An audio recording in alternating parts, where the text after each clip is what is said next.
दुनिया की सबसे खतरनाक और रहस्यमयी तलवारों का जिक्र आते ही इतिहास में एक नाम सबसे पहले उभरता है, दमस्कस स्टील।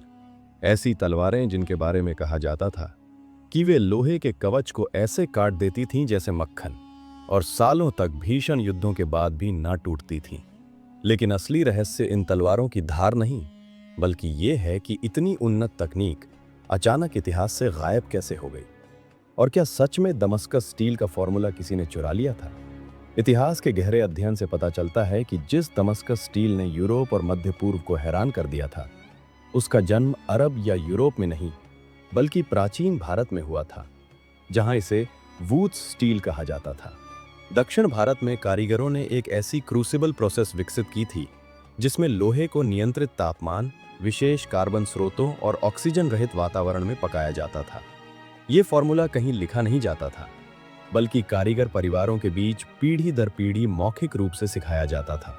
भारत से ये वूत्स स्टील व्यापारिक मार्गों के जरिए फारस और मध्य पूर्व पहुंचा, जहां अरब कारीगरों ने इन स्टील इनगोट से तलवारें बनाई और दमिश्क शहर व्यापार का केंद्र बन गया। लेकिन ध्यान देने वाली बात यह है कि अरब कारीगर तलवारें गढ़ना जानते थे, स्टील बनाना नहीं। जैसे जैसे व्यापारिक मार्ग टूटे, कच्चा माल दुर्लभ हुआ और भारत में कारीगर वंश समाप्त होने लगे, वैसे वैसे ये तकनीक धीरे धीरे लुप्त हो गई।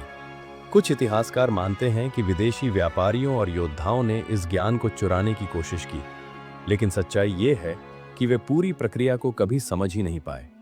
यूरोप ने सैकड़ों वर्षों तक दमस्कस जैसा स्टील बनाने की कोशिश की। 19वीं और 20वीं सदी के वैज्ञानिकों ने भी प्रयोग किए, लेकिन वे असफल रहे।